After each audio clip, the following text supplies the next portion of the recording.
I'm Warren Hogue, IPI's Senior Advisor for External Relations, and I'm happy to welcome you to this side event to yesterday's 13th plenary of the Contact Group on Piracy off the coast of Somalia.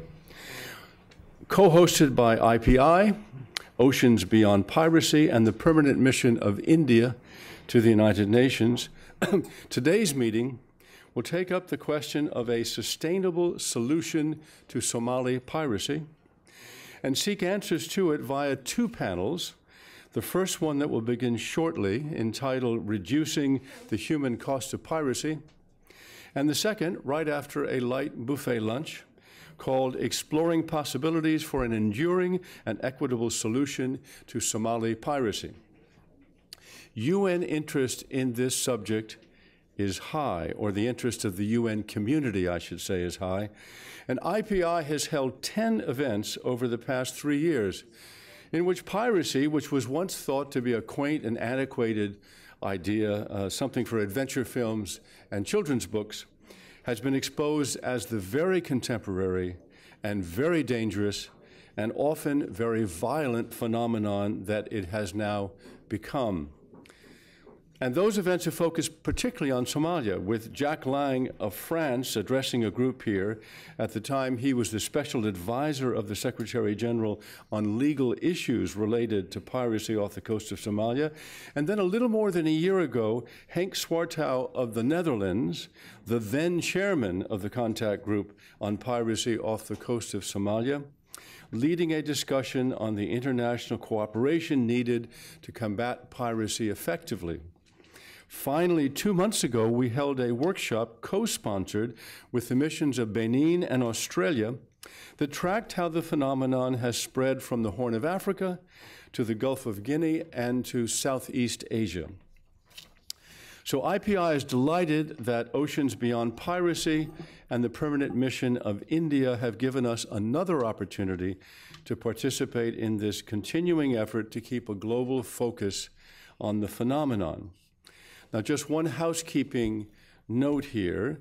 We are webcasting this event live, and that webcast by tomorrow will become a video on our website. We ask you to silence your cell phones, but not necessarily to turn them off, because if you would like to, we encourage tweeting. So if you would like to tweet, keep them on silent.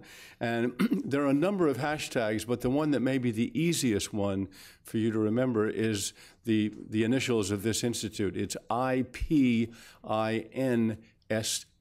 International Peace Institute, IPINST. When the time comes later for question and answers, and we hope we have a lot of them from the floor, please remember when you get the microphone to hold it steady, because that's the audio for the webcast. And if you start to gesticulate with that hand, there's no more sound. We have some very highly qualified people to guide us in today's discussions, all of whose biographies you have in the papers you received when you entered the room. So I'm going to mention them only by title. Chairing the first panel will be Pottengal Mukundan, Director of the International Maritime Bureau, and chairing the second will be Donna Hopkins, Coordinator, Counter-Piracy and Maritime Security, Bureau of Political Military Affairs at the U.S. Department of State. And appropriately, the opening words will come from our two co-hosts. The first, Manjeev Singh Puri, the Acting Permanent Representative of India, and John Huggins, Director of Oceans Beyond Piracy, who will set the framework for our discussion. So, Ambassador Puri, the floor is yours. Mr. Hogue, thank you very much, and thank you very much, IPI, for once again affording me the opportunity of using this room.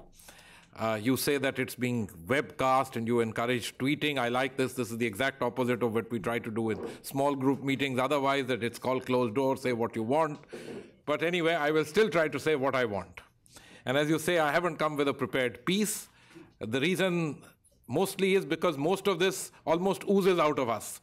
We did an open debate on piracy issues at the Security Council on the 19th of November when India was in the presidency. Yesterday, I spent most of the time chairing the contact group on piracy of the coast of Somalia, so I sincerely hope that I have something to share and say as I feel it, as I've experienced it myself, and as I personally feel on the matter. I'm very delighted to see a large number of friends, from the contact group and otherwise at the United Nations here. Thank you, IPI. I must also begin by saying a very big word of appreciation for Oceans Beyond Piracy. John, to your other colleague there, I haven't, to you, John, sorry, and to your other colleague there who I am not able to spot in the room, Urmila, but who's constantly in touch with us. So you've been great. Our colleagues also tell us that. And I also need to say a very big word of appreciation and thanks to my colleague, especially Joint Secretary Pavan Kapoor from our ministry in New Delhi, Mr. Shetty, my colleagues from the Indian Navy, all of whom are, the bulwark of all the actions that India is involved with on the issues dealing with piracy of the coast of Somalia. Let me say a few basic points. Yesterday at the contact group, the young lady who was representing the Bahamas started referring to 1718 and a governor who was appointed in the Bahamas and who got rid of piracy. So for those of us who are sitting here and who sometimes visit Disneyland and so on and so forth, our conceptualizations of piracy, etc., notwithstanding, the fact is that the ugly head of this particular thing has reared again in our day and time. At a time when we thought we have everything under control, we have satellites watching everything, we have ships prowling all parts of the world, seas are there. I mean, how could such a thing ever happen? It was part of folklore as far as many of us are concerned. And no doubt at the United Nations, I won't say, to all my colleagues who come from the 6th committee and that realm, consigned to the 6th committee, serious legalistic issues having to be looked at, etc. Not everyday practical affairs where certain types must take practical decisions and you should, get going and do something about it, etc. No, well, that's the way it was. But I distinctly recall, and many would recall this, and you mentioned this, Warren, Southeast Asia. Well, when it began there in Southeast Asia, everybody knew that the Straits of Malacca had some kind of problem. But did anyone realize that the fellows would have the guts to, take on large carriers, to start trying to go after warships? Well, what happened? All I would say is this. If for any of us to claim it's all over and finished, no, we are not looking at absolutism. But what happened? Good, solid international cooperation, basically in the area of security. And you can, define it various ways, navies, etc. They ensured that the law and order situation, the security situation in the Straits of Malacca was such that, my God, the bar was extremely high. And so the question of touching ocean-going vessels, let alone naval vessels, etc., was beyond it. We often speak of this particular thing, that destabilized situations, poverty, etc., tend to be a fertile ground for many of these kind of very drastic criminal acts, etc., to take place. Of course, they provide a certain amount of fertile ground for recruitment. But we must understand that at the end of the day, big-time crimes, etc., are not the result of great ideas of people in a completely impoverished kind of situation, highly destabilized. It isn't. They are too weak to be able to do anything, but they become very easily, used. Not often, but sometimes. In any case, this is an area which has become a case of extreme amounts of money being made around the place, and certainly it's not resulting in development in the area. We should understand that also quite clearly. My firm conviction continues to remain that at the end of the day, vacuums on security, law and order, whichever way you frame this particular phrase, they are the critical aspects. When that is clearly established and the other party realizes that whatever its abilities are, they are going to be more than matched with what the international community is able to do, then things start getting well under control, if in case they've started, and in fact won't even start. Somalia itself, the destabilization has been there for a long time. I mean, I do recall, I think 1992, Black Hawk, the famous incident. Yet the ugly head of piracy, it's, what should I say, 7-8 years old? Or even perhaps less than that, 2008, there you are, thank you, Mr. Shetty. Why? my understanding is that, there are relocations of other kinds of interests who at their level spied and kind of figured out that the security situation there was such that at their level of operation they could take things on. Not the poor chaps who are just, plying dhawas and going after people, etc. So, we have, in this age of globalization, we have benefited a lot. All of us have benefited a lot. The international community has benefited. My country has benefited a lot. But I'm afraid the crooks and the cheats, the criminals, etc., have also benefited a lot. The terrorists have benefited a lot. And they have access to technologies. Not just sophisticated cyber technologies, but they also have access to arms and ammunition in an unprecedented sort of a manner. And so, hence, what are we able to do? I'm not sure we can be as nimble and as quick and as agile and have our minds, turned on in their direction. But no, we have the great ability to be able to cooperate in a large measure. And so, what we may not be able to make up in terms of nimbleness, we are able to make up in terms of our size, our coordinated abilities, and therein lies the essence of our action. I said yesterday, I'm very appreciative of what we've been able to do in terms of naval cooperation. I think that's without doubt been the single most important issue out there. The fact that the contact group has been working, we've been able to set up international cooperation. The fact that the Security Council has been engaged, we were very happy that under our presidency we could get a PRST adopted, which looked at issues of piracy in a very holistic manner, not just episodic and specific to one particular reason. And this has been extremely important.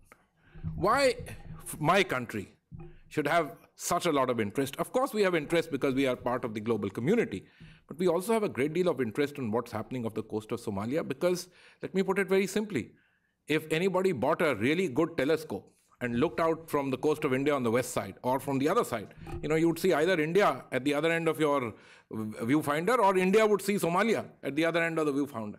This is our thing. We have historical links. People been plying these small boats going across, so these kind of links are aplenty. Coupled with all these kind of links, there's a very simple thing. Most of our oil trade, and we are large importers of oil, flows through this particular region. The estimates are about $160 billion of trade with India flows through this particular region. This is a huge economic cost as far as we are concerned. So any kind of destabilization to maritime navigation in that area poses a great issue for our country. And we are making a great deal of efforts on the development front for our country, building GDP, better life for our people. This is a very major issue for us. Energy is certainly one of the most critical elements of, economic security for our country. And it's an extremely important element. But I want to point out to you a facet which is extremely important to us and which we have been focusing on, others perhaps not so much. And this is the question of the welfare of those who earn their living by plying the sea trade, who are members of the maritime navigation community. Of course, naval officers, those who have small boats, they are also extremely important. India contributes about 7% or 6% of the global seafarers. Now, we are the world's largest democracy. And for those of you who've been to India, you would know that we have one of the most, expansive, free, vibrant media scene. We have 24/7 channels. I think the numbers has run out. You can't even scroll them down in any one big shot. No, I agree with you. But the fact of the matter is that we have a vibrant media which reaches across to us, reaches across the entire political firmament, the government structures, and gives a voice to any and everybody who's affected, and rightly so. We're very proud of this particular thing. But what does it do for us? It makes the issue of people who are affected, Indians anywhere in the world, a situation which becomes one which the government needs to react to. We need to do something, and it's not just a question of reaction, but it's also a question of being able to do something. In this particular case, many of you would have seen, we've had, I think today, even though the figures are reduced to some 5 ships and 136 seafarers, some 40 odd of them are Indians. And I think the one specific case mentioned in the communique of yesterday has Indians on board. And I mean, there was some attempt, I was told, of trying to free them. And, what was our concern? That, I hope their safety was ensured. I hope it has happened. It's extremely important. the safety of the seafarers who are held in captivity is an extremely important thing for us as a societal thing. It's humanitarian for those families which are victims of this. It is extremely important for us as a country. It is extremely important for our polity. And the question of their early release is one that, bedevils us. It's one which is extremely important from our perspective, and hence a great deal of effort on our part to bring this to the fore. Now, we have also been grappling with other situations. I mentioned to you the economic side of things, the high-risk areas. It's extremely important for us that there is a discussion on this matter, because at the end of the day, if this kind of volume of your trade and this kind of absolute figures are involved, then even very small movements on insurance premia, etc., have a great deal of impact in terms of the landed cost of goods at our place, in terms of the costs of maritime commerce. And we have been making a great deal of efforts worldwide to make, free trade, globalization, everything reaches everybody, same price, etc., etc. What do all these things do? They add to it. The question of privately contracted armed security guards, that's been another issue. I'm touching upon all of them, basically to, say that our concerns from these things are concerns which stem out of the reality of the situation. The fact that we are actually facing these particular situations literally on a daily basis.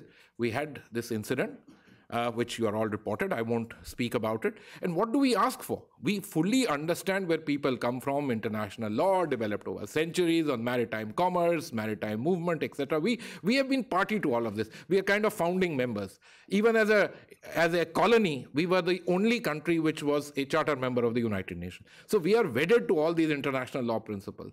All we are saying is that, this thing has reared up in today's day and age.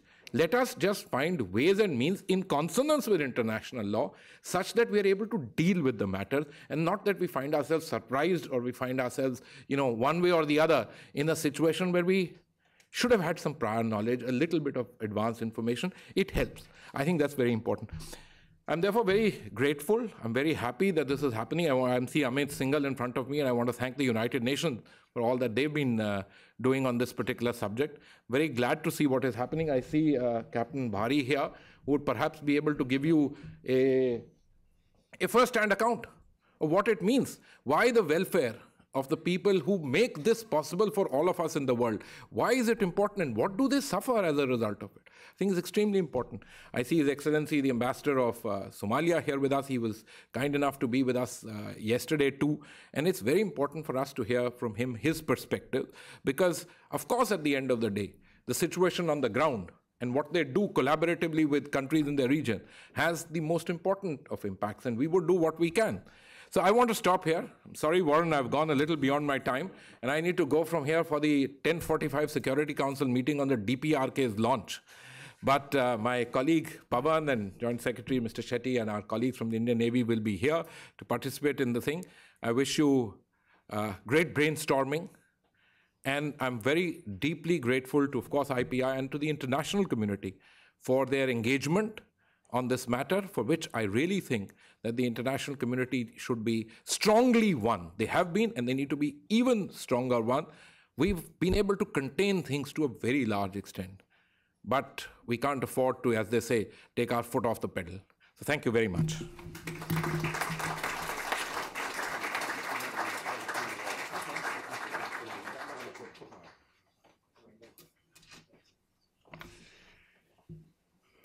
Hello, I'm John Huggins. I'm the director of Oceans Beyond Piracy, and thank you very much for those remarks, Ambassador. First of all, I'd also like to thank those that helped bring this together, starting with the Office of the Permanent Representative of India to the United Nations, and also to the International Peace Institute, Warren. So thank you very much. It's a perfect setting for this meeting. I'm asked to do two things. One is to talk a little bit about why we're sponsoring this, why an organization from Denver, Colorado is interested in piracy. The second thing is to kind of provide a few remarks, at least from our standpoint, that might help frame the discussion a little bit for the audience here for the two panels. So first, a quick word about our organization. We're a private foundation located, as I said, near Denver, Colorado. We're privately funded, so we do not rely on government or industry funding. It's based on a theory, the foundation is, that some of these international issues require the involvement of all stakeholders. So that includes NGOs, advocacy groups, different nations, international organizations. And so the first project that we've started is Oceans Beyond Piracy. And just quickly, a few of the things we've done. We provided some objective analysis through the Economic Cost of Piracy report, which some of you might have seen. We documented about $7 billion is the cost to the international community in 1 year alone. We've also worked with the contact group in a certain sense to help as we can to deconflict and support certain messaging programs and to look at regional capacity building and help bring some of the tools together as we can. Our grant-making branch, we've supported the UNODC counter-piracy messaging program. We also have an active program, and we've donated or we've committed $1 million over the next 2 years to look at alternative livelihoods in coastal areas of Somalia.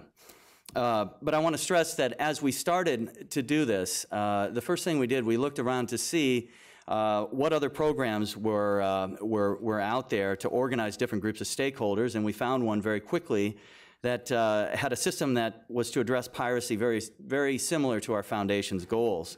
And that's a contact group on piracy off the coast of Somalia. And you're going to hear a lot more about this group as the day goes on.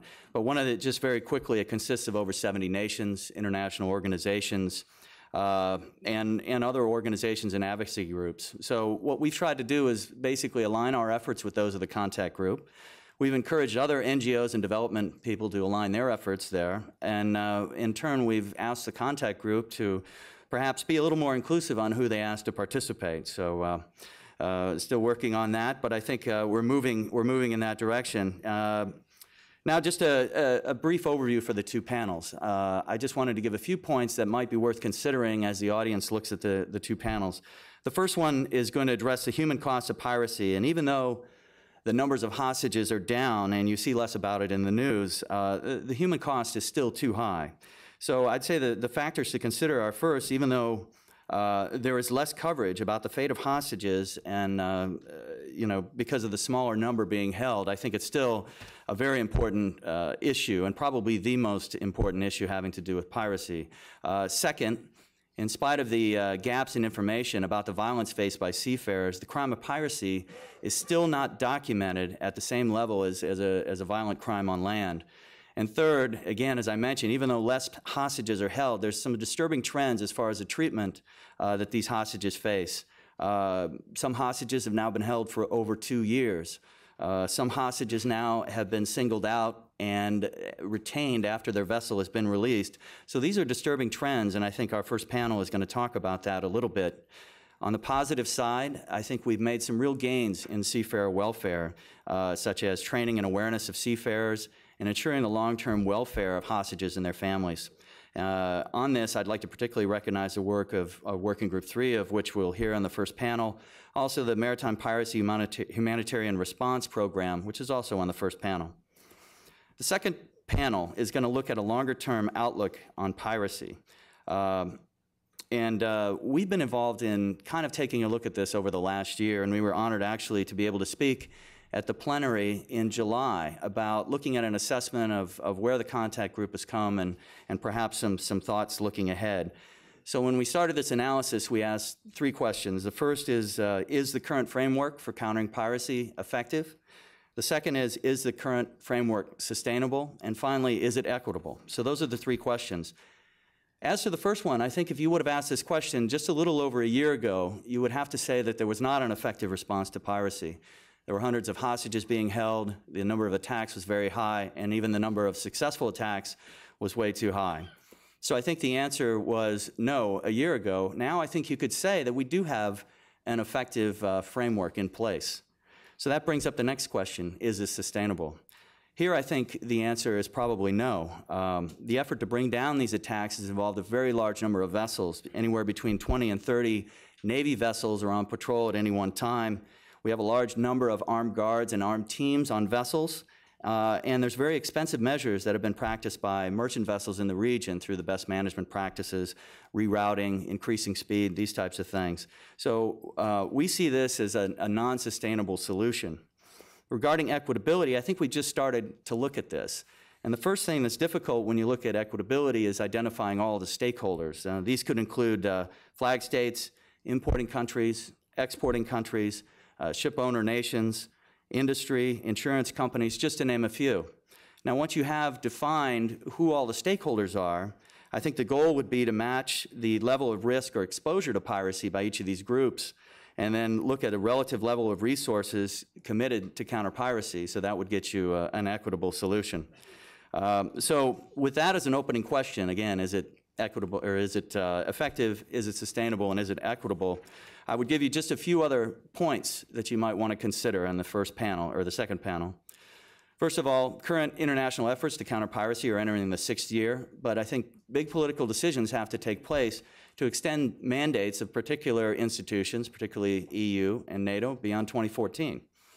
The maritime sector itself has organized a response to piracy that includes best management practices and other self-protection means. And these have been effective, but they're also very expensive. The third thing I would say is recent positive trends are fragile and reversible. Because if we, if we emphasize too much the declining number of attacks, then I think we could erode the international commitment to the framework. I think the new government in Mogadishu shows very promising signs of bringing increased governance to some of these coastal areas that will help break this piracy business model. But I think we could be years away. And actually, we have a speaker from the area in Nairobi to give us a little detail on what that might entail. And finally, I think regional nations and organizations have expressed an interest in taking leadership roles for a more permanent solution. But I think right now, we have not been able to get the capacity to provide that effective security. So I think all these things need to begin being looked at over the next couple of years. And with that short introduction, it's now my honor to introduce the first panel, which is chaired by Mr. Pottengal Mukundan. Mr. Mukundan is the director of the International Maritime Bureau. He joined the IMB in 1981 as an investigator, and he's investigated numerous maritime insurance claims and crimes, fraud cases, hijacking, container theft. That was his initial portfolio. He became the assistant director of the IMB in 1987 and became the director of the IMB in 1996. He became the CEO of the ICC Commercial Crime Services part as well in 1999. He's written many papers on fraud and malpractice in shipping and trading and given expert and factual testimony in civil and criminal cases around the world. He's a member of the editorial advisory board of the World Maritime University Journal of Maritime Affairs. But in his role as director of the IMB, he also oversees the IMB Piracy Reporting Center, which is the world's most respected source of piracy statistics, including a lot of information on seafarers. Our organization in particular has worked very closely with Mr. Mukundan in getting some of the top flag states to come up with a declaration to agree to provide information on the conditions seafarers face during these long periods of captivity. And just some of the nations that have signed so far include Liberia, Marshall Islands, Panama, and the Bahamas. This Washington Declaration has also allowed the maritime community to have accurate data on the conditions faced by hostages, and it's also used as a basis for the human cost reports, which we've put out from our institution with the help of course, Mr. Mukundan's IMB, as well as our friends at the Maritime Piracy Humanitarian Response Program.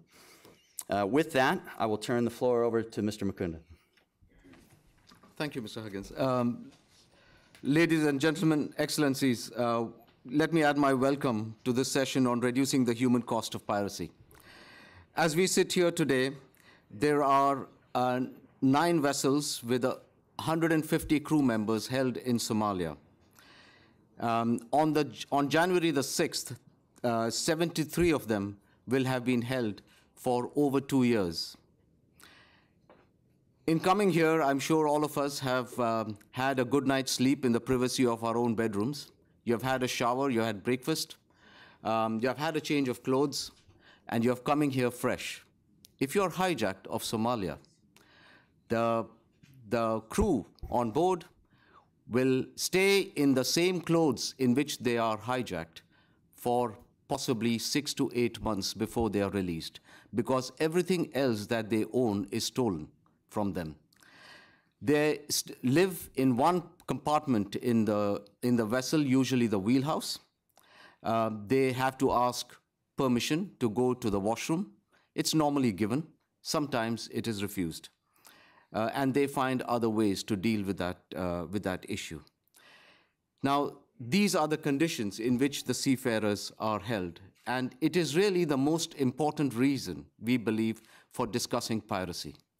All the other consequences of piracy, the loss of the ship, the loss of the cargo, the loss of time for the vessel, the damage to the ship, there are good commercial solutions for it, from insurance to other stakeholder sharing of those costs.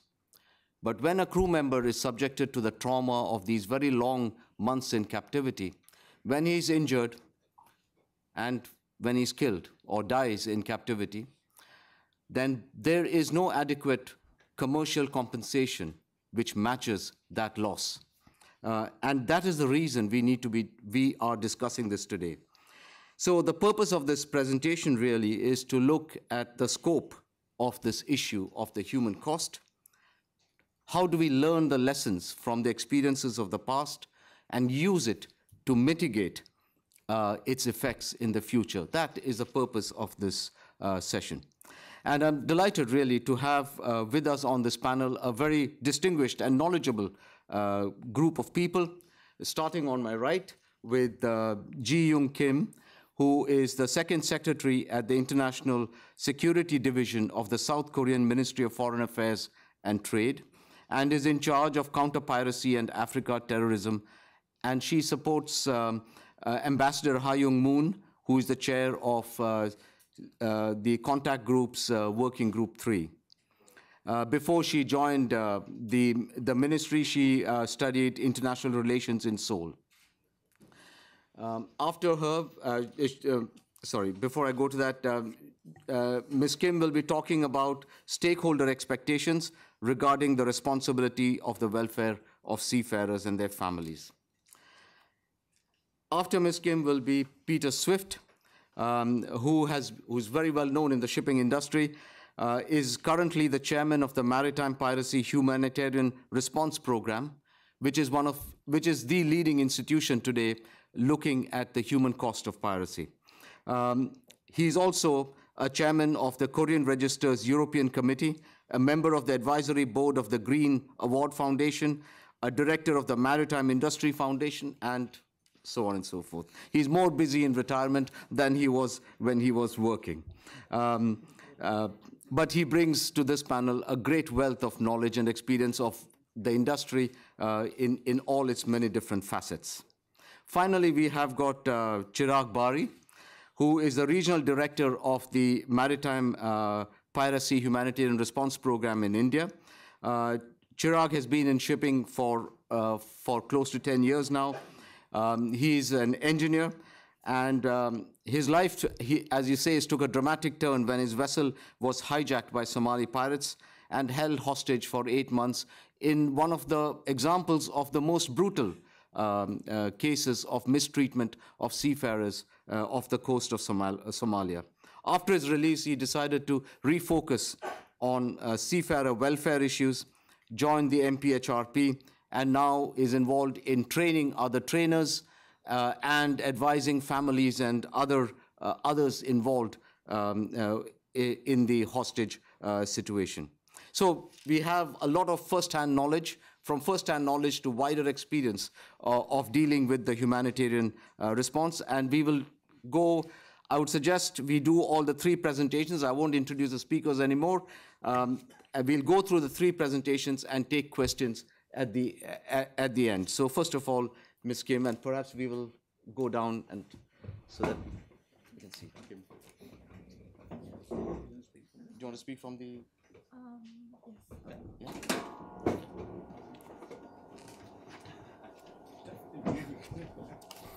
The reason for this choreography is that we have 3 PowerPoint presentations, and if they remain seated there, you will see them and not the PowerPoint presentation.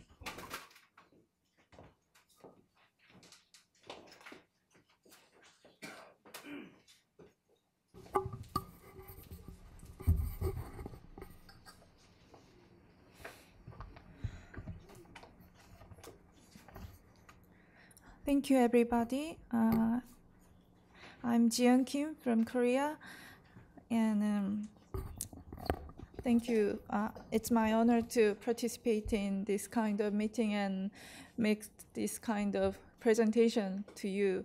And before starting my presentation, I would like to ask your understanding for the absence of Working Group 3 Chair, Mr. Moon, as yesterday he has another international meeting in another continent. So I came here and make this presentation.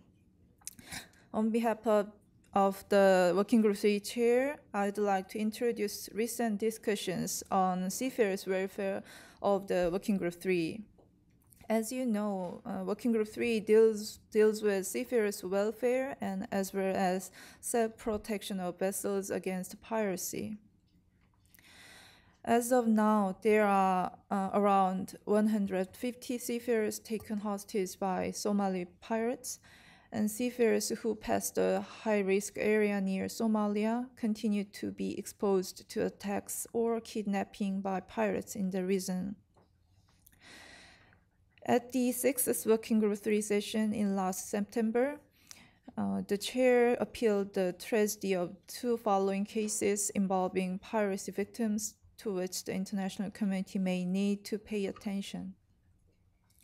First, there are said to currently be scores of stranded seafarers in Somalia who have been released by pirates but cannot get back to their home countries, as there is no support for repatriation.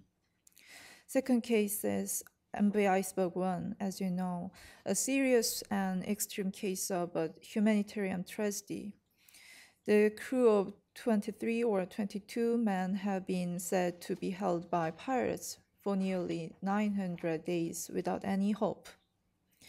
The registration of the ship at the flag state has been cancelled, and the ship owner has neither money nor insurance to help these seafarers while the crew are living in extremely poor conditions.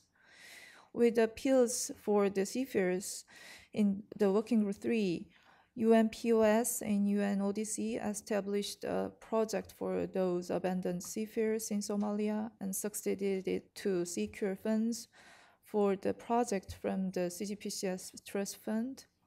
And participants of the Working Group 3 urged UNPOS to find out, identify, and repatriate them to home country using the project financing.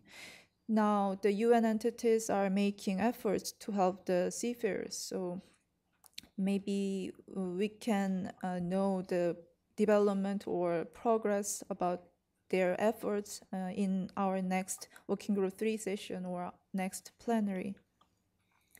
And about the MV Iceberg 1 case, Working Group 3 participants also agreed to request all the stakeholders, including ship owner, flag state, ship owner states, seafarer states, Somalia, UN, and industries to work together to find a solution. This is a kind of our work in Working Group 3 to help our seafarers in who are the hostage by Somali pirates.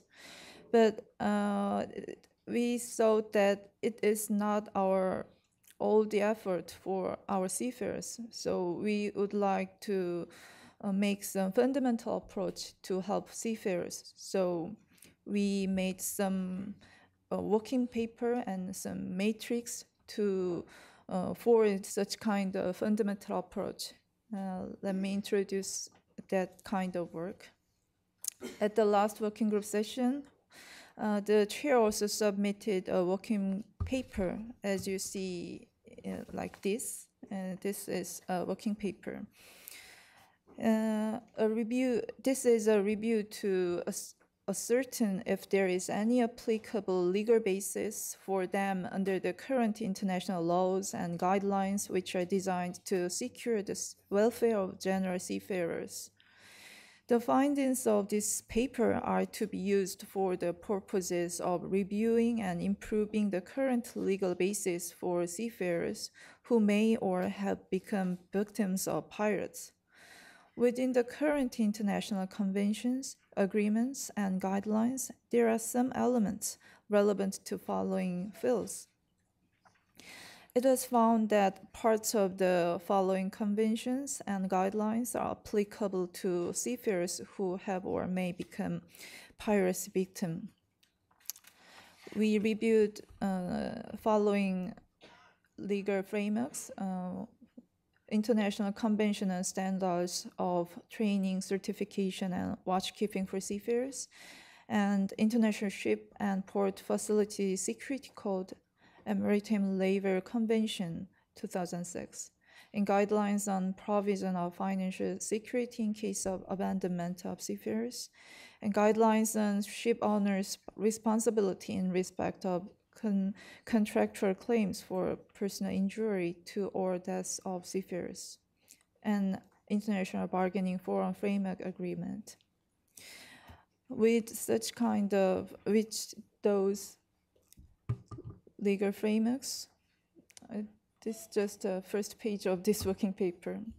And we could found that they may provide a legal basis for sufficient employment for safety and certification, training, drill, and exercise, and provision of information and repatriation, compensation, post-release care, and validity of employment contract and ship owners' responsibility, pre-embarkation training, repatriation, compensation, and post-release care. It is important that states parties are faithful in their duties under the conventions to secure the welfare of seafarers. The international community shall seek to encourage further accession to the conventions and encourage states and ship owners to observe relevant guidelines as much as possible. By doing so, we can better prevent pirate attacks and kidnappings and protect seafarers who are victims of pirates. In this paper, however, we could also see there is still room for improvement in the present international legal system for seafarers. Further discussions would seem to be of value to make necessary amendments to each convention for the welfare of victimized seafarers. We found some kind of amendment which can be suggest to MLC amendment, which will be next year or the 2014. You can find such kind of amendment suggestion in our working paper. We found another possibility of improvement for the seafarers' welfare, which is making a new comprehensive interim guideline for seafarers for victims or potential victims of piracy. As of now, we do not have such kind of guideline which is focused to victims of piracy, so we thought about such idea. With the interim guideline, it will be possible to improve seafarers' welfare from the stage of employment contract and pre-embarkation education to repatriation and post-release care, taking into account a special condition faced by piracy victims. The contents of the interim guideline may include the following items, among others, which is definition of stakeholders for seafarers' welfare and coordination, and qualification and equipment for safety and security, and provision of financial security system, and pre-departure education and training, and establishment of family liaison, and provision of updated information on safety and the right to avoid the risk from piracy and compensation for enduring the risk, and provision of onboard drills and exercises, duty of repatriation, provision of compensation and post-release care, and restarting seafarers' seagoing careers. As a basic material for a new comprehensive interim guideline for victims or potential victims of piracy, a matrix of the law of primary stakeholders in case of a piracy incident was produced with the help of industries and MPHRP. This is a matrix. It can be a basic material for making new comprehensive guidelines. I know this working paper and this matrix can be imperfect. So the reason why I introduced these two kinds of reports, just invite your comments and views for making some new guidelines. As you can see in the matrix, it is widely accepted that many stakeholders in the maritime community, as you know, it is widely accepted that many stakeholders in the maritime community have a part to play in the welfare of seafarers and their families affected by piracy and armed robbery. The matrix aims to assist with the provision of appropriate means and steps for all seafarers and their families to receive the necessary assistance, support, and care at all stages when sailing to or in piracy-infested waters and when affected by a piracy incident, and reflects the various expectations raised by different stakeholders. The structure of the matrix covers the incident in 3 phases. That's the time period. In other words, it sets out the expectation of different stakeholders in respect of any incident covering, for example, coming under attack to a citadel situation and or being hijacked, and is focused primarily on the consideration for the welfare of both seafarers and families. Typically, it presents those expectations in the time before departure, immediately prior to entering a high-risk area, during the incident, and post-incident. This later time is broken down further to consider the period from the end of the incident to arrive in a safe port, arrival in that port until the crew depart for home, and the longer-term post-incident care that may be either needed or afforded to the crew and their families.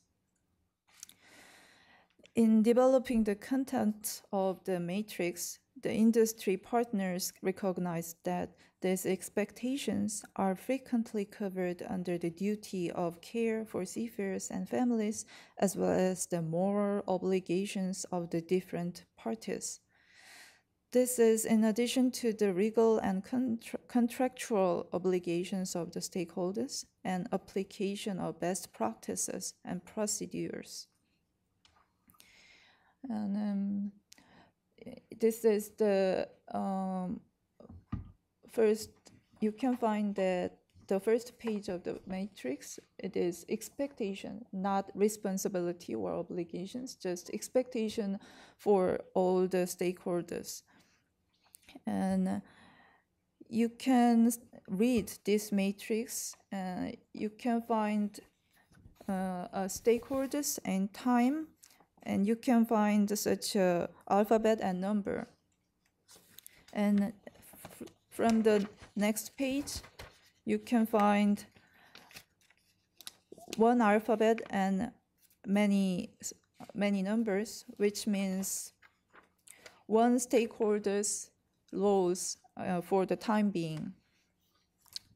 So, for example, the second page, you can find ship owners' expected roles before departure in the high-risk area and while pirates attacks to seafarers, and after release from pirates, there is expectations to ship owners. So this is in some people think this is too many roles for one stakeholders, but it is expectation by many industries and any NGOs. So we can take some part of this, and we can add some rows to this matrix, so we can make this matrix, we can improve this matrix with your help. So at the next Working Group 3 session, which will be held in February in Seoul, we would like to make some draft guidelines for seafarers' welfare, and industries and NGO and Korea continue work with this matrix and this working paper. We will introduce some draft of guidelines, and in that session, we would like to invite your comments and your views, and we would like to develop our draft. And in the end, we would like to make some guidelines for seafarers, and we would like to help seafarers which we focused on victims of piracy. Thank you very much.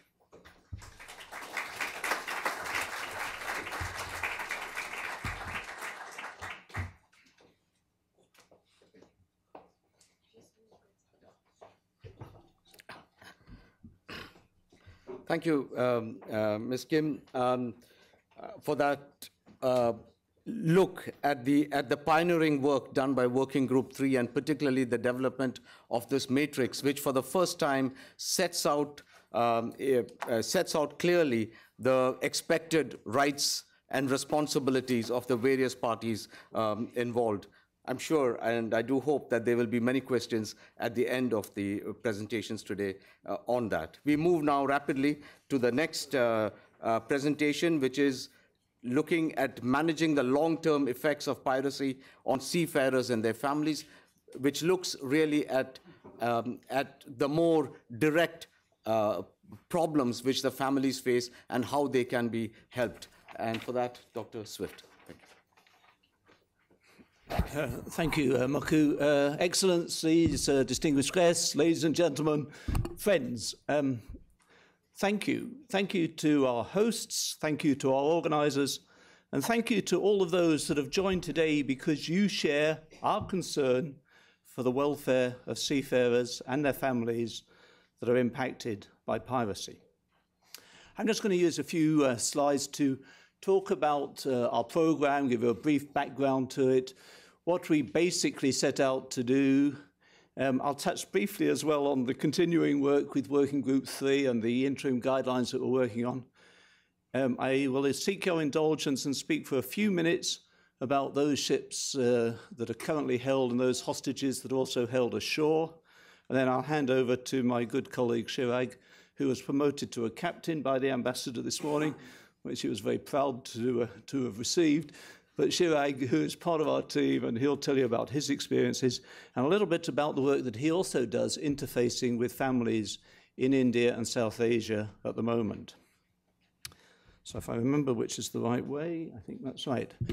Our programme, very simply, it's a very wide spectrum of participants. Our members are representatives of ship owners, ship managers, manning agents, manning companies, the unions, the insurance industry, others within the maritime industry, the welfare associations, the missions around the world, those that provide support, professional associations, shipmasters and the like, and other members of the maritime community.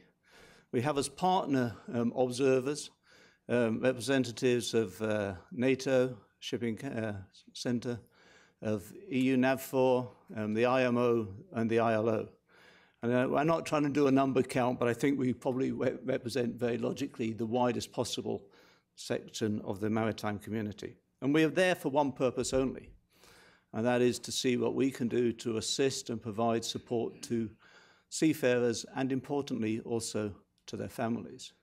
It's a charitable activity. Everything that we do is for free. Everything we produce is for free, so there are no charges, and we're lucky to be able to do that because we have funding from the ITF Seafarers Trust, TK Foundation, from the P&I clubs, and now from others as well. Never enough, but we're most grateful for that we have. We're based principally in Europe, a very small team, but we do have representatives in the key areas. So Chirag represents South Asia, and is based there most of the time when he's not traveling and speaking. Similarly, in the Philippines, we have representation that covers Southeast Asia, and then in the Ukraine, which allows us to cover the not only Ukraine, but the states around. We're able to do our work basically because our partners share openly and freely information. They talk about their experiences, many times learning situations for themselves, what's worked, what hasn't worked, feedback firsthand in many cases. So we're able to bring this together, consolidate it, and put together materials and programs to support. Our deliverables, if you want to think of it in that sense, are good practice guides. The first set of guides, these are all available on the web, so if you want to find more information, you'll be able to go to our website. But our good practice guides are for the ship owners, for the shipping companies, for managers, manning agents, and the like. And we break very much the time period of incidents into being prepared before the incident, as we would do for any emergency or crisis situation, being prepared, taking the right steps, coordination, planning, etc., managing through the incident, whatever form it takes, and then ensuring post-incident that we have programs in place. So the good practice guides set out procedures, recommendations, feedback effectively of what works. I never like the word best practice, but certainly sharing things that are effective. We also recognize that in the before situation, there is enormous value in training. So we've recently completed and launched internationally piracy awareness training programs supported by the IMO, and the IMO will indeed help us roll this out around the world over the coming few months. Chirag's very much involved in that in India. Associated with the awareness training guide is a Train the Trainers program as well, which of course is important. We do have a 24-hour helpline, which is available free of charge to seafarers, families that have concern, and we get a fair few calls of people that want to know something, and we have a referral service that is able to help them. We try to work with those that offer support. We call it primary and secondary care, those that can go immediately to assist. Maybe it's medical, maybe it's other spiritual support that is needed.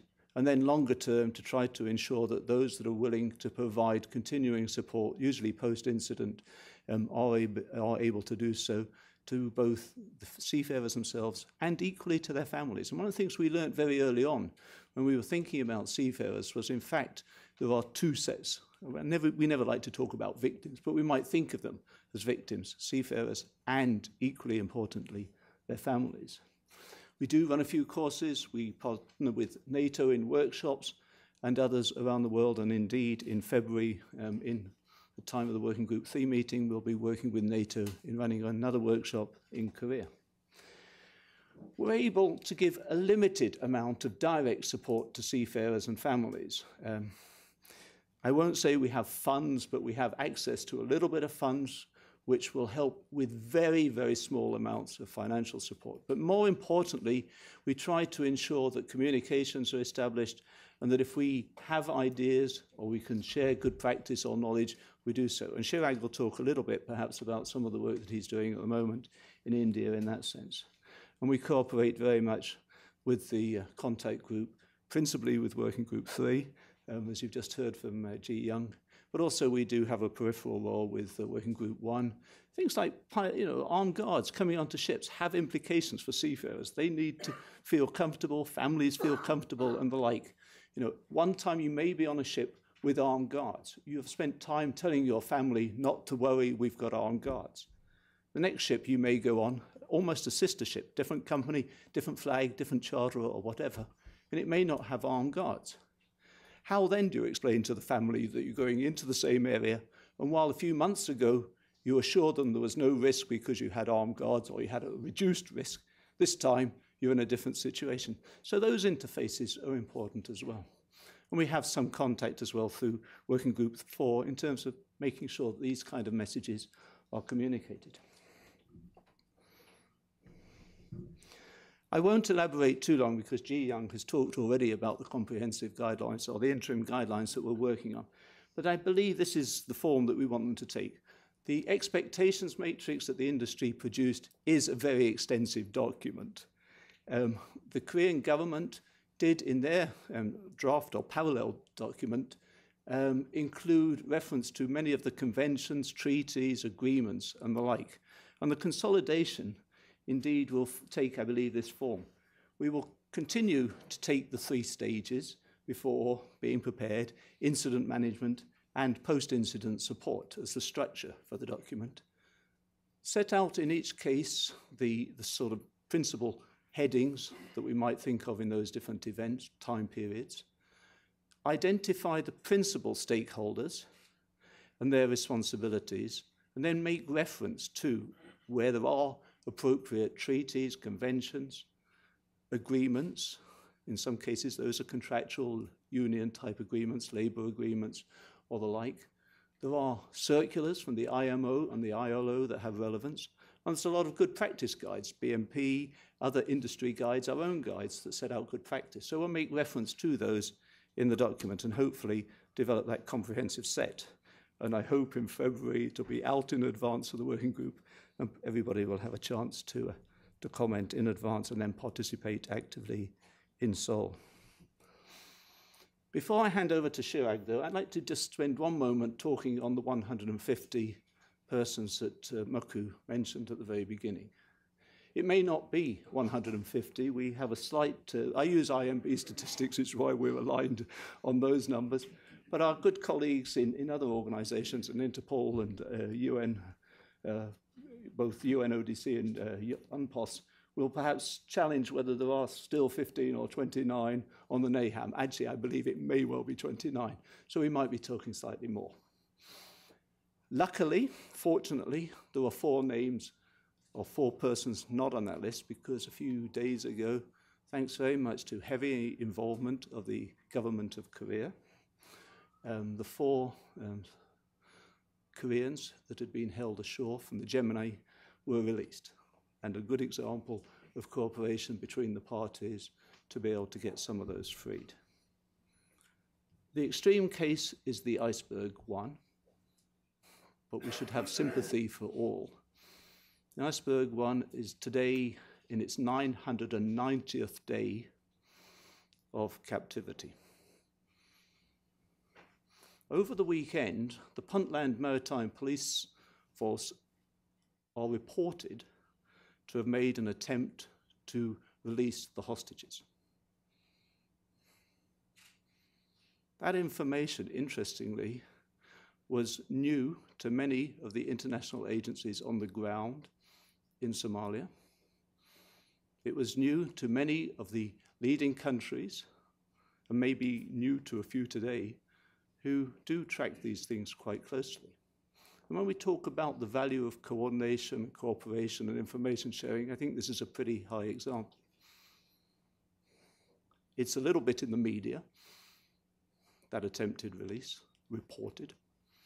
Imagine the families back home that will, in a few days, no doubt, be picking it up on their own home wires, wondering what is happening, who can give them information, what happened. It talks about 3 pirates being killed. It talks about 3 pirates being captured. It makes no reference in the current reports to anything about the condition of the seafarers.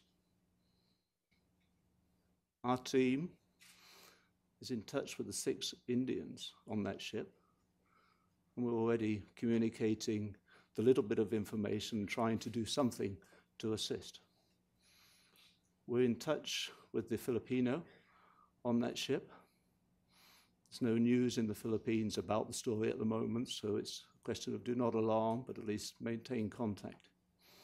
Unfortunately, because the flag state involved has not released the contact details of the rest of the family, we're not able to establish proper contact with them. Through our contacts on the ground, we have some knowledge, and we have a few informal communications. The country in which the owner of that ship is located is not able to assist.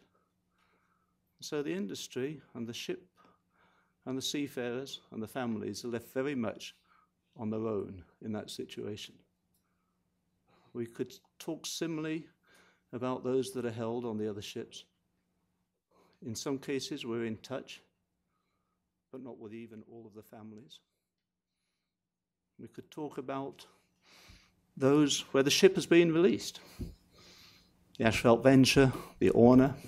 I have to admit we spend more time on the commercial ships, but they're equally fishing vessels, and where it's very difficult to provide information, and where in fact there are effectively no ongoing negotiations for their release.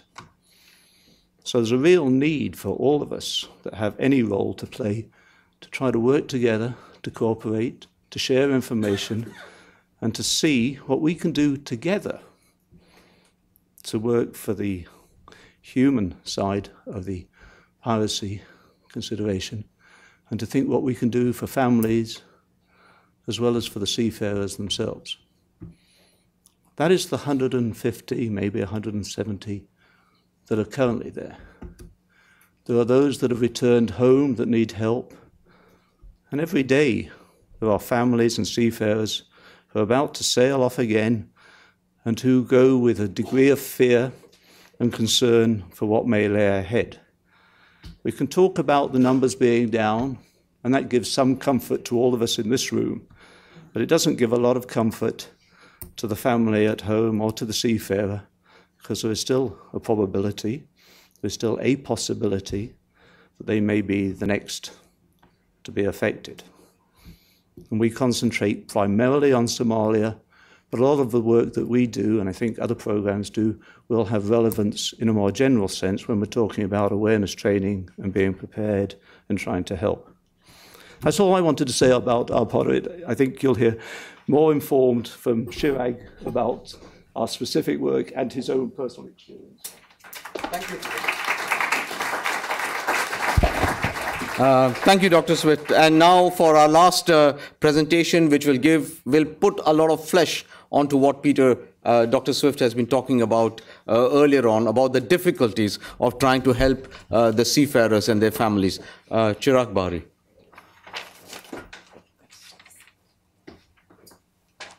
Thanks a lot. And distinguished guests, members of nations, delegates, and ladies and gentlemen, a very good morning to all of you. Myself, I've been introduced many times by Mukundan sir and everyone. That I was held captive by the Somali pirates on Maritime Margaret in the year 2010. And it was on the 8th of May, we were captured up and held captive for about 7 months and 20 days in captivity in Somalia. At present, I'm heading the Maritime Piracy Maritime Response Program, the South Asia region.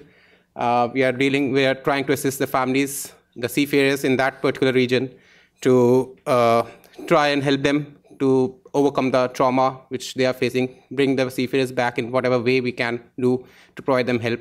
It's a very big honor to be here today to discuss about maritime piracy and its effects on the seafarers and their families.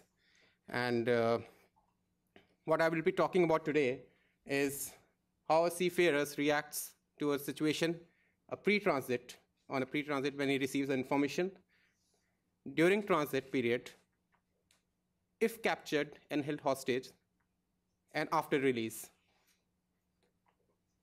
Basically, when a seafarer is on board, he receives information from the shore, from his company, that the ship is the next schedule to cross the Gulf of Aden, or maybe the Indian Ocean, which is affected by the piracy, Somali piracy, basically.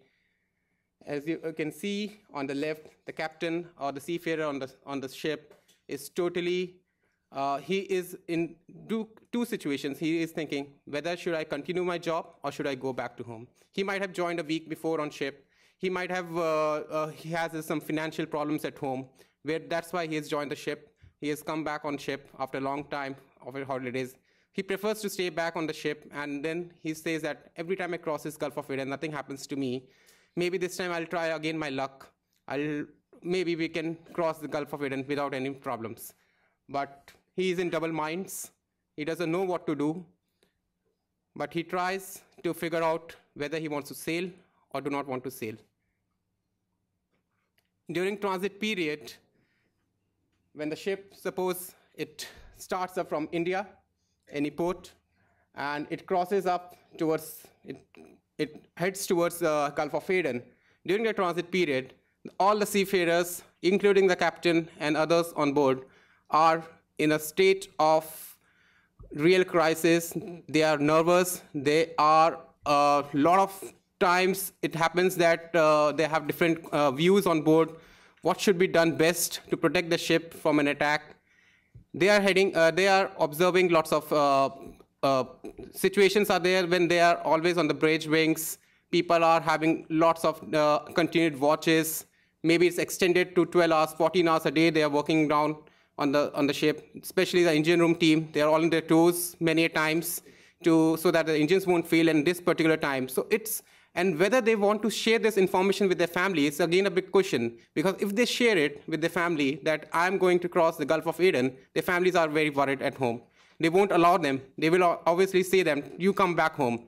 But they might be a situation where they won't tell even to their families that I'm crossing Gulf of Aden.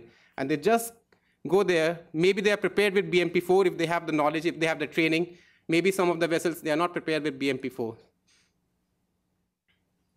And when a ship is crossing up the Gulf of Aden and he sees a pirate skiff approaching, what are the situations? What would a person, the captain, if he's there on the bridge, or the seafarer, the duty watch officer, everyone gets panicked, shocked. They are fearing that the pirates might turn up. They might catch hold of the ship because the ship is probably doing about 10 knots, 12 knots. The skiff probably does about 20, 25 knots. They are having armed weapons, RPGs, everything they have on their skiffs. They try to scare the captain on board by firing it up, the weapons and all. You can see the ship has been prepared. It has some fences. It has got some water hoses. Everything has been done. But still, they are in a state of so much nervousness that they can even take some kind of mistakes where you don't know if you're not prepared fully, if you're not been trained fully, the crew can even take some mistakes, and that can lead to pirates coming on board easily. And if you're held captive, this is what is on the bridge wing, which I have used it from my ship. These are all the crew members on my ship when we were there. We used to sleep in this one particular area. The rest of full crew used to sleep in this particular area. Can you imagine? Can you feel it? We are living now in different hotels and different rooms. We have full of beds, linen, everything. But we are just lying down on the floor without any knowledge that what's going to happen to us. We are totally shocked, fear, so much of fear, angriness. We don't know if there is a hope that we will survive out of this, when we are going to go home. People start fighting with each other as the day progresses, as the negotiation starts going on. Sometimes you have good results, sometimes you don't have the good results. And so the pirate starts torture on the ship, torture on the crew members and all. And this is what they do. The pirates on board, they make a mess around on the ship. This is the total unhygienic. Everywhere they have done toilets, everything in the open lobby. So you are living in that situation with the pirates who are totally unhygienic, total illiterate, and you can't teach them, you can't tell them anything that you need to behave like that, because you are basically you have now become a slave. There is no authority on board. The captain doesn't remain a captain now. He is a normal slave on board, as the other crew members are. And our masters are the pirates. Whatever we have to do that. And as the negotiations fail sometimes, there are lots of instances where the pirates have beaten up the crew members so harshly that they have the medicals, when they have come back home, they've gone on the medicals, lots of counselings, trauma sometimes for themselves to undergo all the stress in that captivity period. And as you see, in the middle of the picture, there's picture when the pirates tie up, normally this is a normal procedure, that they tie up the seafarers like that in that position, but it's quite loose. When we were there, we were tied up more harshly, actually. And but for what we have been punished? Have we made any mistakes? I believe we have not made mistake. We have only made mistake that I have taken the decision to go to Gulf of Aden, to cross Gulf of Aden. That was my mistake, I think. But if you ask them, if you have to tell them that where is the satellite phone connections in a ship, and if you tell them, they will say no. Every phone in engine room or on the ship which is not linked to a satellite connection is a satellite phone. You can't explain to them. You don't have any words. You can't make their minds what they have set it out to try and tell them that, no, this is not a satellite phone, or what I am saying is correct. The amount of fuel, the amount of water what is there on board is the amount what is there, but they won't do that. What are the other tortures what they do? They will try to tell you that we have to locate the water on board, or the fuel on board. They will try to tell you, go and open up the tanks, get inside that tank, without any ventilation, without any safeties, because everything has been looted up, even the boiler suits, safety shoes. They have taken away everything from us. And then we have been forced to get into the hazardous areas, what we talk about in all the things, without any ventilation even. And there is no safety that we are going to come out. There's no surety that we are going to come out from there alive or not. We have to go in, get that checked that, yes, this much is the amount. This is a tank with the fuel. This is a tank with the water and all. So they're very particular on that things, because in Somalia, when you're in captivity, you can't get fuel from anywhere. They are very worried for that. By the God's grace, we were able to produce fresh water on board, and that's why we were a bit more tortured, because we were able to give fresh water to other fishing vessels, other vessels who are there in captivity for our time. We about gave around, if I'm not wrong, about 300 tons of water in my 8 months duration. At the back, the families, no contacts at all with the seafarers. I was there, so I called only, I think, 3 or probably 4 times in the full 8 months period. Can you imagine? I think many of us try to call up our family every hour, maybe in a day or two to 3 times, but there you are not in contact with the outside world. The seafarers and the families are like in desperate condition of knowing to what is happening actually on board, or what the seafarers are feeling, what is happening with my family out there. They don't know anything. They are not aware of what the negotiations are progressing, who is dealing with the negotiations, whether the company is responding to the negotiations or not. In India, there's I can say there's it's a cultural thing that many of the families have stopped going out and meet up in attending the social functions. Why? Because if they go out and meet other people, the other people will ask, oh, how is your son? How is your husband?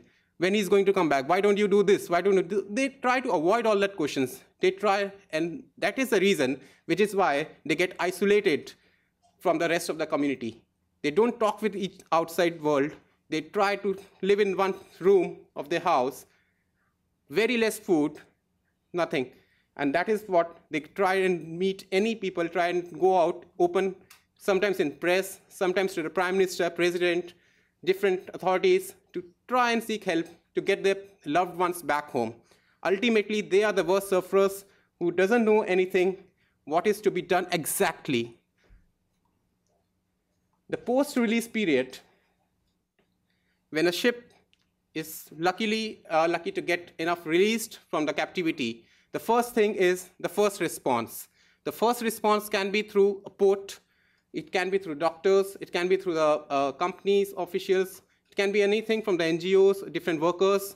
So the people who are first meeting the seafarers, they should be given a kind of good clothing, good food, good kind of allow them to make a phone call to their families.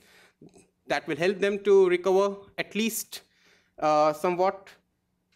They need to contact with the families, reunite with them, live in that with their loved ones. This is what is ultimately required. The medicals, the treatments needs to be taken care of for the seafarers. The monetary needs, the compensation, if they require anything in financially, because many of the seafarers are not willing to go back to ship again. So then if they need any medicals, they need any monetary help, they should be looked into it. The psychological consultations, very few cases have been there. where the seafarers actually needed a psychological help, but many of them have come through the situation whenever you get a good response from your friends, your family, and your company. The seafarer doesn't need a psychological doctor to treat him. If he needs a first good response from the immediate members of his family and friends. And the last is I think, this reassurance of job. Every company should try to make sure that, yes, we are going to take you back, or we will provide you some of the other job. That is what the seafarers require. He will recover well. He will come out of his trauma at an earlier stage. And what can be the way forward? We need to spread an awareness about the BMP4 among the seafarers, among the shipping community. We have to tell them the importance of the BMP4, the training we have to provide to seafarers if the ship is being caught or they have to cope in that situation. Many a time this has happened that the seafarers are not united enough in the captivity period. They behave differently. They don't respect their elders. They don't respect their seniors in captivity. And that is why there are lots of instances has happened where the people or the seafarers, they have been beaten up harshly, badly by the pirates because one of the seafarers tries to get into the shoes of the pirates, or you can say it's kind of a Stockholm syndrome where a seafarer becomes a pirate on board and he tries to indulge in different activities, and that's a big despair situation on board where the seafarers do not know whom to believe and how to believe the other crew members. So basically, you need to unite together, you need to stay together. You have to prepare the seafarers' families in dealing with the crisis, and I think the best job can be done by the seafarers themselves. They have to prepare their families well enough prior to transit in that areas. That I'm going through this, this thing can happen, but these are the points of contacts. The company's contacts are this thing. They have to provide all the information. They have to keep them informed all the times. Other ways, the efficient policing, including the Somali coast. Trace out the ransom money. The money has been dropped over there. We need to trace it out to where it is being used. Encourage a rapid return of the rule of the law and order in Somali. Encourage international community to support capacity building in Somalia. This is what I have in short. I was given 10 minutes time to do that, so I was short. But at the end, I would just say to respect all your guests and all, please try and make your efforts to bring our loved ones, bring our seafarers back from captivity. The situation is getting very desperate for the families down here, where they do not know when are they going to come back. As Peter mentioned, it's about 990 days for the Iceberg 1, and similar it's going to be for the other vessels as well. So imagine that you are being held in that situation, living in that conditions, when you have been given only 1 liter of water, maybe a day, whether you can drink, you can wash your clothes, you can do whatever do in that 1 liter of water, and that water is of not good quality even. That has no quality at least. So I respect you all, I appeal to you all, please try and see what best can be done for our loved ones to bring them back. Thank you very much.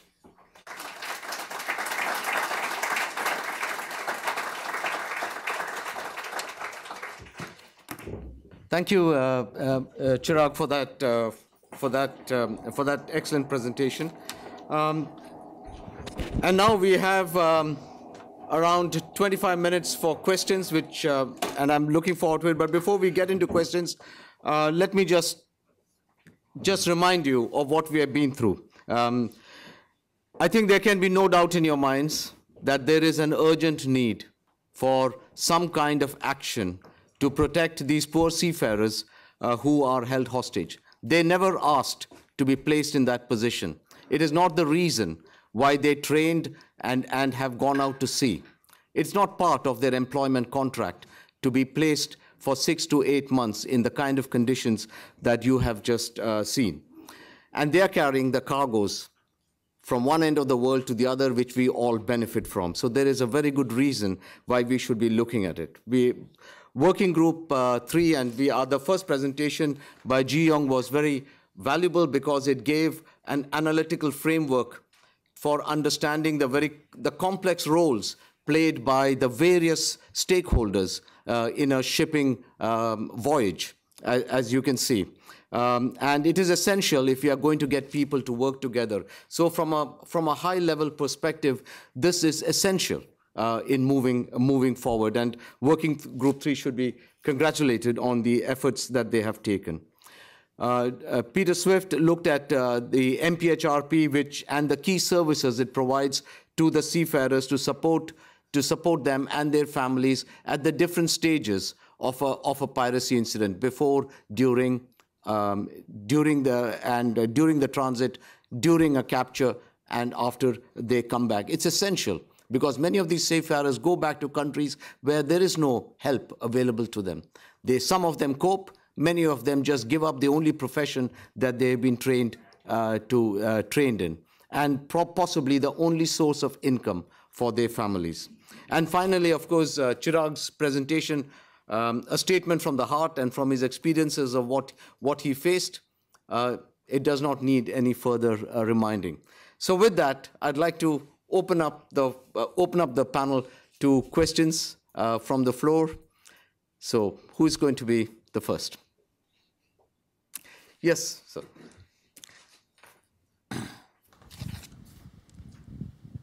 Good morning, everyone.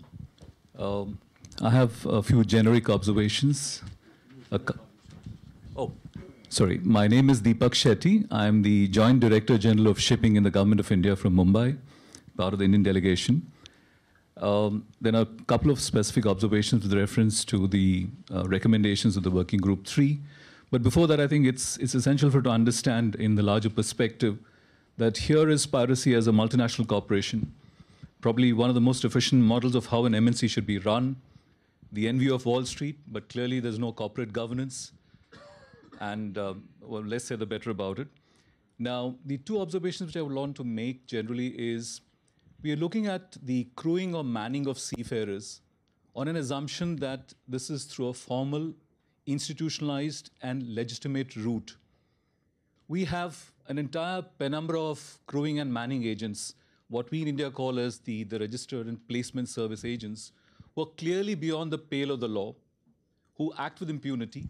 The national legislations are so infirm, largely, in most of the developing countries, which provide the largest subset of seafarers, that you can do pretty much nothing about them.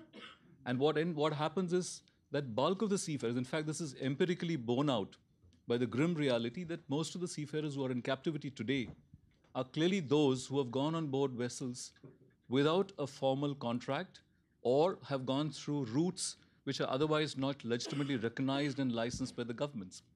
So what do you do with these kind of entities, really?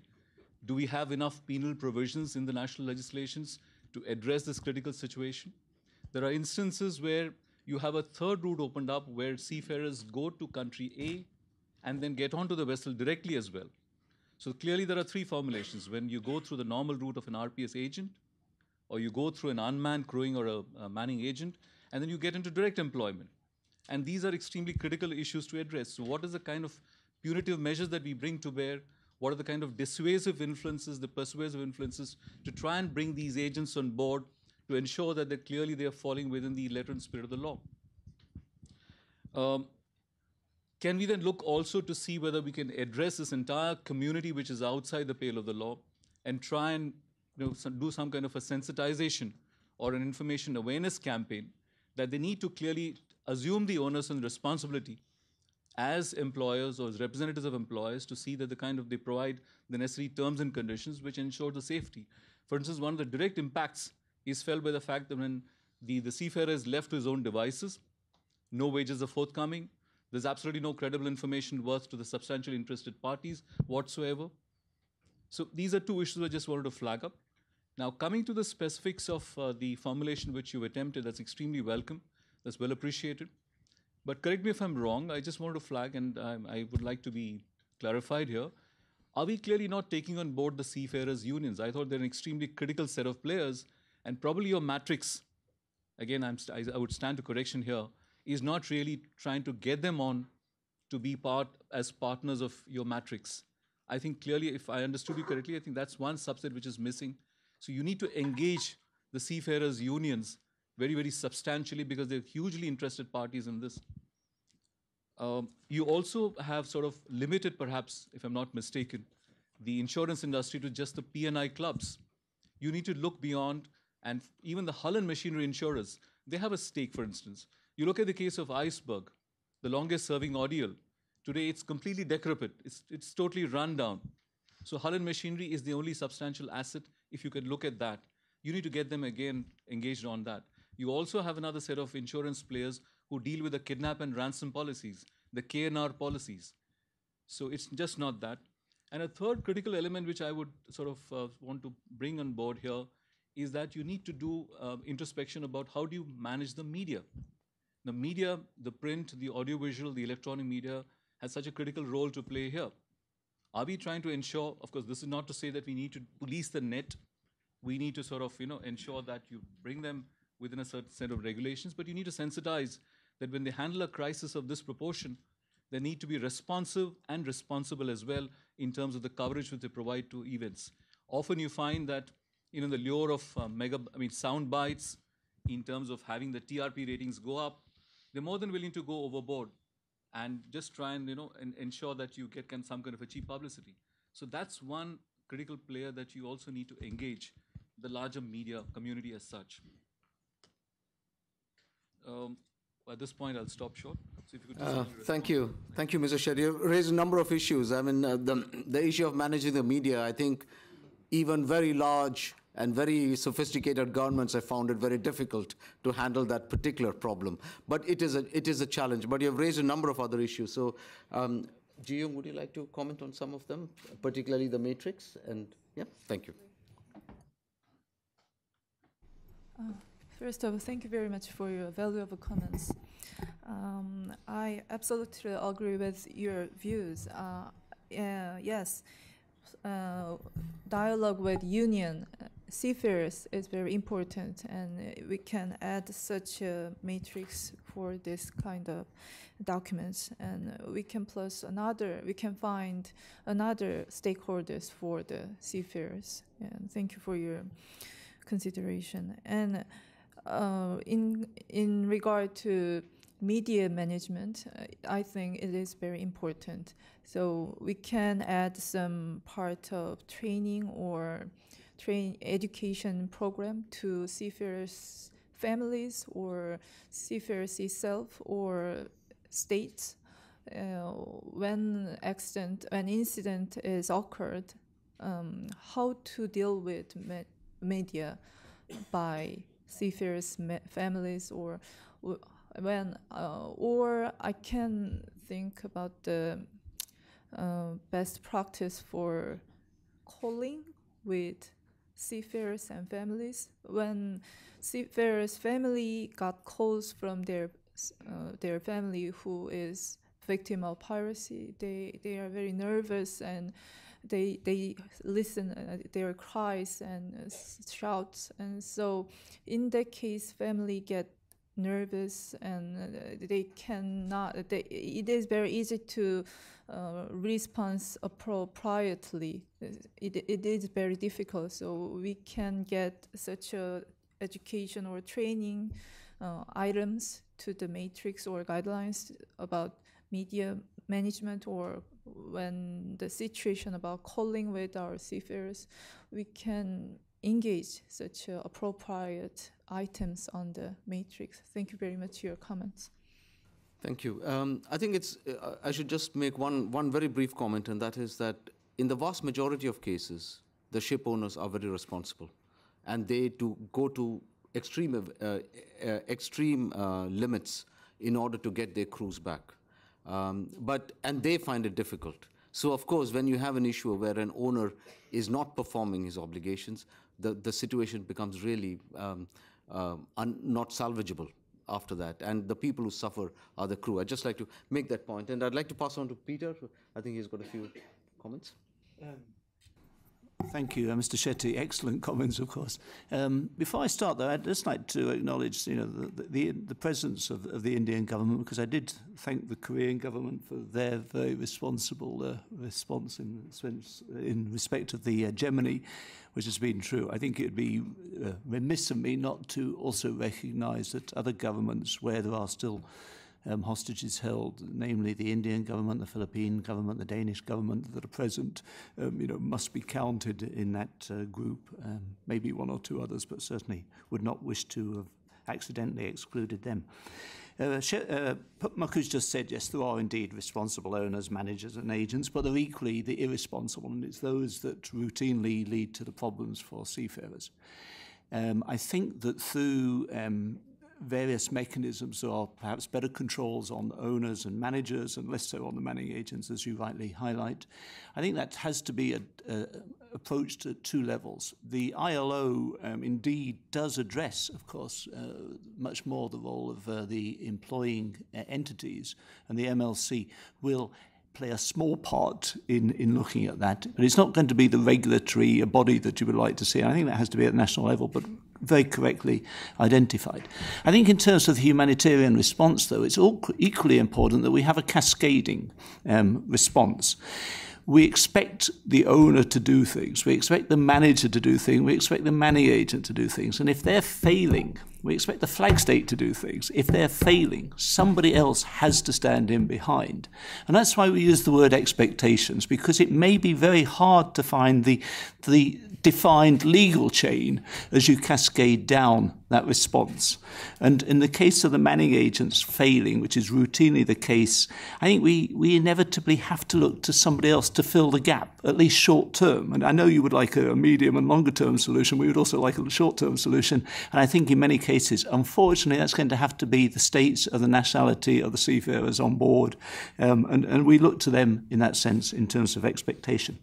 Thank you for the comments on the matrix. The unions are indirectly included, because when we included a look at the welfare responders, which we included, I think it's in line R, and we actually looked at the unions in the welfare response. And as we know, quite a few unions do have a welfare activity. And so we included that element of the unions in the matrix, but we did recognize that there may be are some others. We talked about insurers. We had lines for the insurers, but because we're already getting a very extensive matrix, as Ms. Kim pointed out, we didn't list everything, but my colleagues in the room, including those from BIMCO, have been very strong in identifying roles there, and maybe in the interim guidelines we'll put a little bit more emphasis on the other partners. In terms of the media, yes, we would love to have responsible media, but of course they do sensationalize it, and I think that one of the things we need to do is to be able to respond to it. Ideally, we would manage it, but if we can't manage it, we certainly need to respond. And we do spend time routinely in a situation advising families that they may hear stories which they shouldn't believe, and we try to immediately counter misinformation or anything else that's out there. And in the case of the Iceberg One, may be a situation soon where we'll be doing that again. We also, do talk to seafarers and families about the fact that the pirates will routinely use the media as part of their gameplay in terms of negotiation. So there are elements of the media that we need to be able to manage in terms of responding, but we're not very good at being able to actually manage in what they put out in the first place. So we are responsive rather than proactive in terms of that side of it. If that's a quick summary, and I think Chirag would like to just add a word about manning agents. Yeah, if that's a possibility, I would say that can we have some kind of session or some kind of lectures given to the cadets when they're passing out from the training institutes from their nations, whether it's a deck cadet or engineering cadet or to the ratings, a 1 hour session only about what are manning agencies, what are unions, what are their roles. Something on that has to be given to them, because if you try to make an awareness through different sessions or it is not reachable to all those things, but everyone has to get trained to get on ship. I think if we can provide it over there, some kind of training to them or some kind of orientation about the different stakeholders, it should be, I think, the best part. Sure, thank you.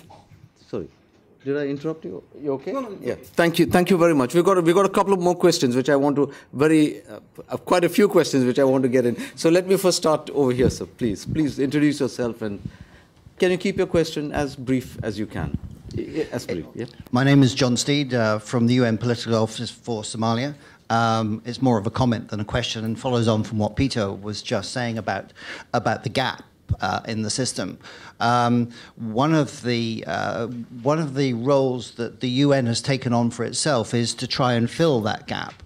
The UN Special Representative for Somalia took it upon his office to try and use his good offices for those crew who are abandoned inside Somalia. Their ships have gone, their ship may have been ransomed, but the pirates have held back part of the crew. And as you saw on Peter's list, there's some 23 of those.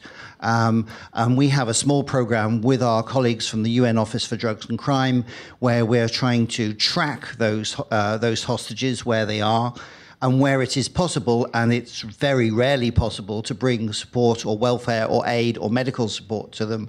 But when it is possible, when they are abandoned, and many of them do get abandoned and left, as we saw last year with 14 Burmese crewmen who were just abandoned on the shore, then we use our resources to go in, pick them up, and bring them home and repatriate them with the help of their own country. But I want to stress here, the UN is not in the business of negotiating with the pirates at all. We are simply there to pick up where we can, support where we can, because we have people on the ground inside Somalia. Two other very quick points. As well as the 23 that Peter identified on shore, there are, please don't forget, 13 other kidnap victims inside Somalia held today, some of whom are held by pirate groups, and therefore fall under the monitoring that we are currently doing. Our program's only been running a very short time, but in that time we've also assisted the repatriation with the Dutch government of a bunch of Iranian crewmen who were recently released, and we assisted the Seychelles government with the release of their 2 yachtsmen who were also being held. And the final one was on the media. From my own experience, the media there has been some extremely irresponsible media reporting, which in a couple of cases has put up the price of the ransom and significantly delayed the release of the hostages, because the pirates believe there's an expectation of more money from other sources, and that's had a very detrimental effect in a couple of cases. Thank you for those very, very valuable comments. I think there was a question from by a lady in the center there, please. Yes, sorry, can you?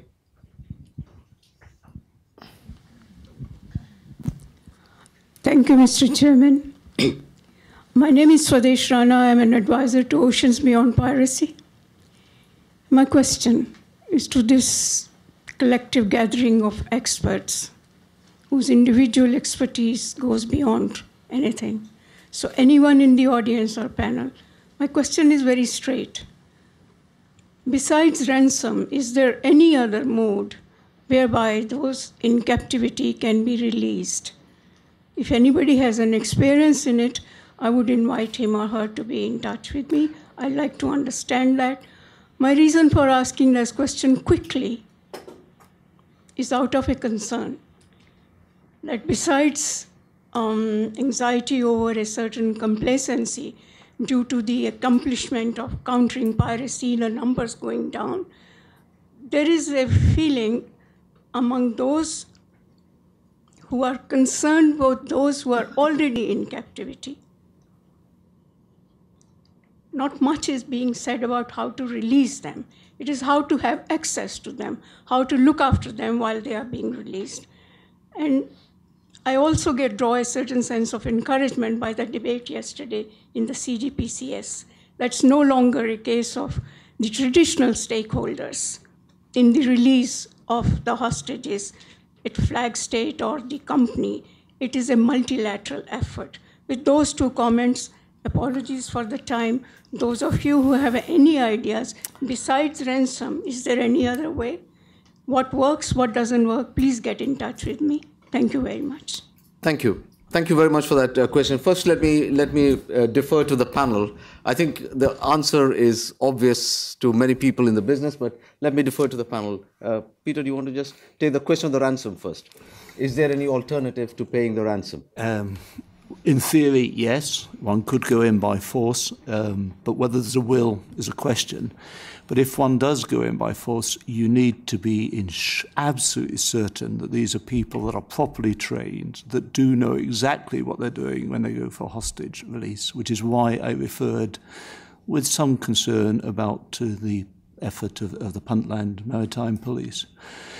You know, the situations of almost every case where there's been a release, successful use of military, we've seen the hostages used as human shields. Hostages have died in some of those release efforts. I'm not going to make a judgment call as to whether we should or shouldn't go down that route, but if we do go down that route, or if anybody is even contemplating going down that route, they can only do it if they are really professional. Thank you. Yeah, it's okay. Okay, I mean, I think the options are very few. Experience has shown that the best way to get the hostages out is through the payment of a ransom. If you don't pay the ransom, the Somali pirates are not in the business of releasing the hostages, and so you do have a problem. There are many other, as Peter said, theoretical options. One is to go by force, one is to appeal for humanitarian reasons to get them out, and so on and so forth, but they don't in practice work. And all that time, the hostages are there. And so does that answer the question? I have one question waiting here. So yes, sir. Can you just keep your question brief, please? Yeah? And we'll try and answer them. I've got 2 minutes before the gong goes for the 12 o'clock break. So please keep it as brief as possible. Thank you. I'm Rear Admiral Alam from Bangladesh.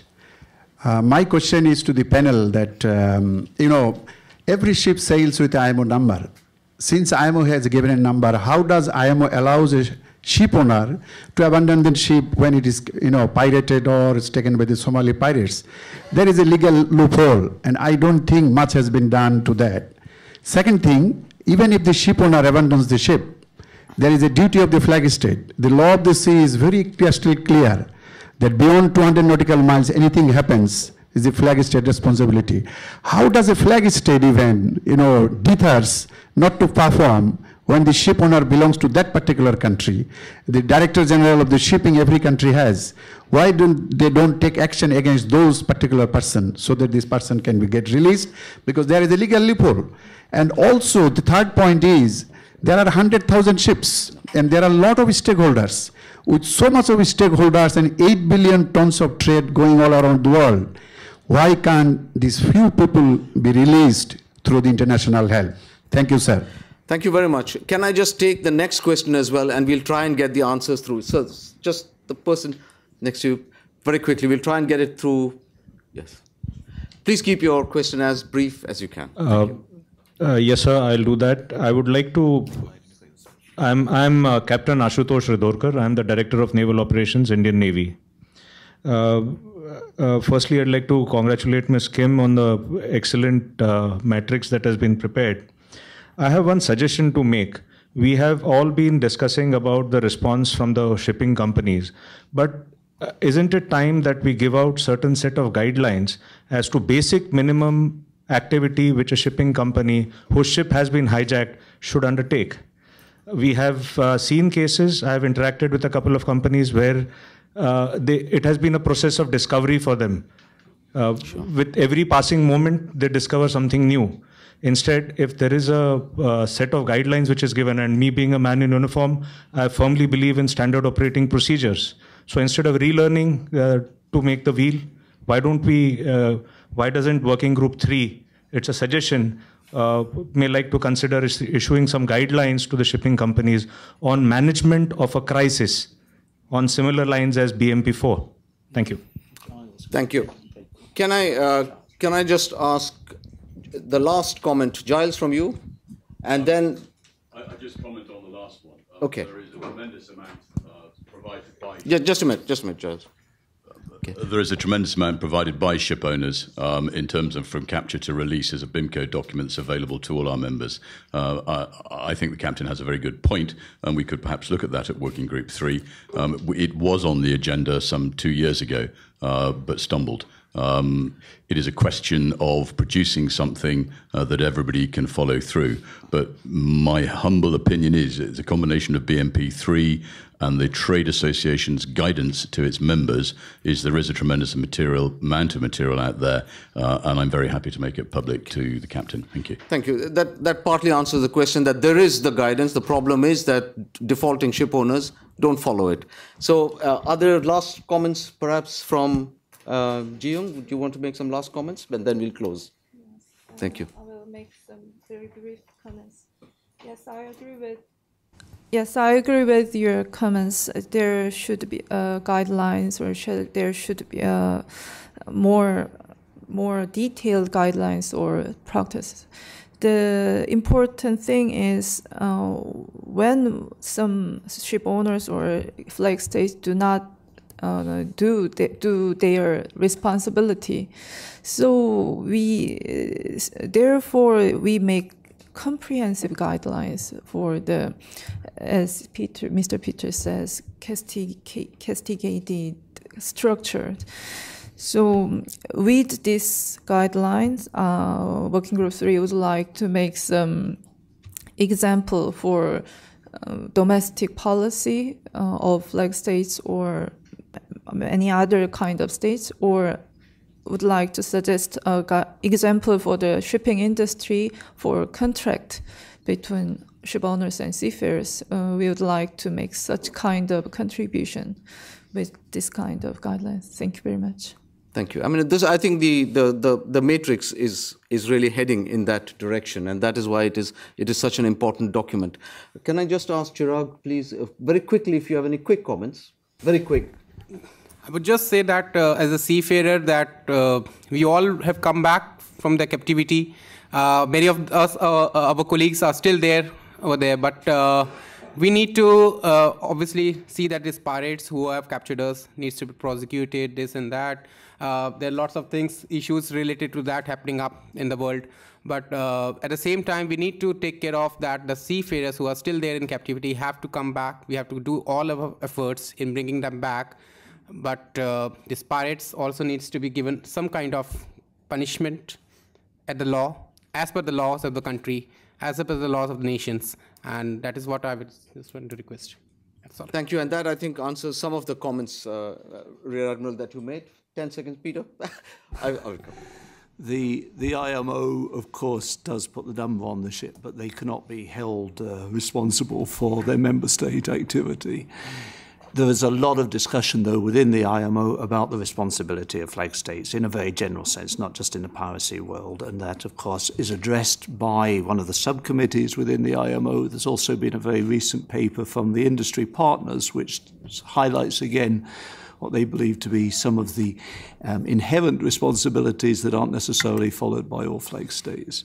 I think it's important, though, that we recognise that there is a role for flag states, as indeed others have said, for owners in all situations, and the interim guidelines will go a little bit of the way to identify those in the piracy context, but there are other responsibilities for other employment aspects, for emergency critical situations that do need to have questions asked about the various stakeholders. And credit to those that do it properly and shame on those that don't, because if we could take away the shame, we would not be sitting in the room discussing this subject today.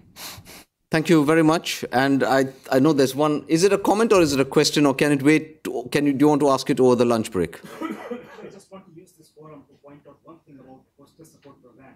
If you kindly allow me. 30 seconds. 30 seconds. Please.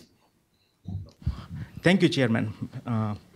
Just wanted to add what Amit Singhal from Department of Political Affairs, but here I will speak in my capacity as Secretary of the Trust Fund to counter initiatives of states, to counter piracy initiatives of states countering piracy.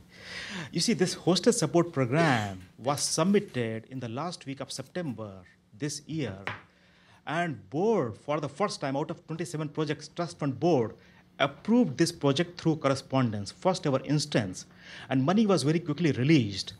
That shows the seriousness of the trust fund board. But moving beyond that, the money for this project will run out very soon. The project will again require some kind of funding from the board to sustain it through next year. And in this regard, and as Mr. Bari pointed out, that there is a need for pirates to be brought to justice, to imprisonment and incarceration. And that is also another focus area of the trust fund, that it defrays expenses associated with prosecution of pirates in Somalia and in the region. So I appeal to the maritime industry to contribute to the trust fund. We have received this year for the first time, first ever contribution from a maritime industry. And any contribution in that regard would be most welcome, because that would actually help alleviate the sufferings endured by hostages, and also create a kind of mechanism that those individuals who have been caught at high seas will be brought to justice. Thank you. Thank you very much for that comment, and thank you for keeping it very, very pointed. I think I don't need to make any comments on that. I'd like to thank you all for attending. We've got a room full. Thank you for your questions. Thank you very much to our panel for their presentations and for responding to the comments from the floor. Thank you very much.